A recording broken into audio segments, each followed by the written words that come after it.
was a fascinating study called the Love Study, nicknamed the Love Study, run by an organization called the Institute of Noetic Sciences.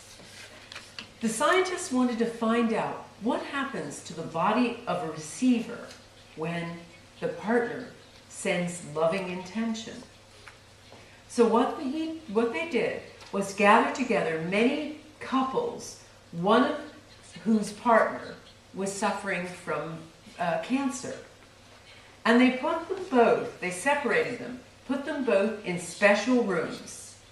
The senders in one room, the receivers in another, and they wired them up to all kinds of equipment. They put a video camera on the receiver, the person with the breast cancer or the cancer, and the other one had a video monitor.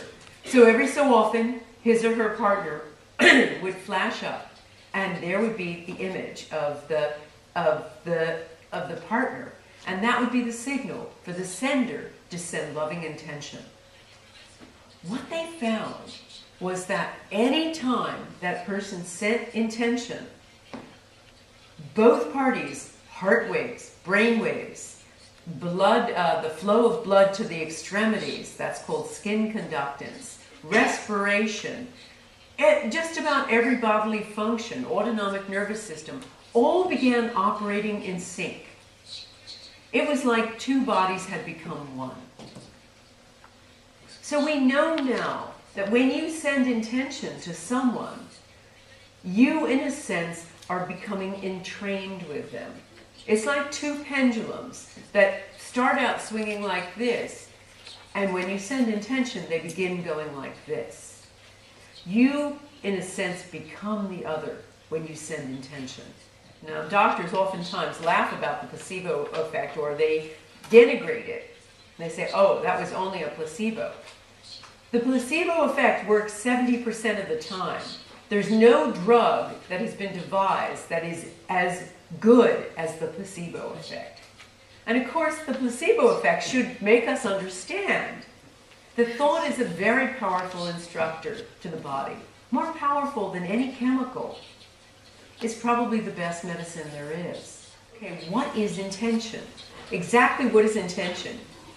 Now, many people think of it as, in a sense, a prayer. Or as we say in America, the big ask. The thing we do when everything is going wrong, we pray. And we think of that as being intention. You know, if the husband is left, or the children are naughty, or the house is burned down, or you've lost your job, that's when we start thinking about intention. That's when a lot of people use what they think of as intention. Many other people think of intention as something like a power thought. You know, you get in your meditation, you get all kinds of calm, you light some incense, you sit there and you do your intention. And you send out that thought, and you think that's the thought, and that's the only thought the universe hears. Every little thought you have, every little judgment you hold, all those mendacious little thoughts that go through your mind when you walk down the street about everybody else, those also are intentions.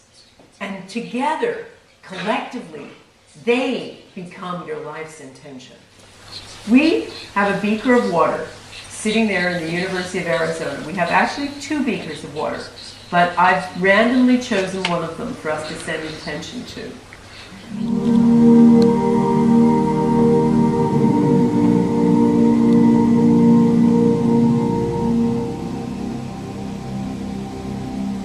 You get into a quiet, focused state. Take a deep breath in and a deep breath out. My intention is that the pH of this water sample be raised by at least 1 pH measure. And I want you to imagine the pH moving this way, moving to the right. And I want you to keep in mind, with all of your 5 senses, a mountain stream of crystal clear running water.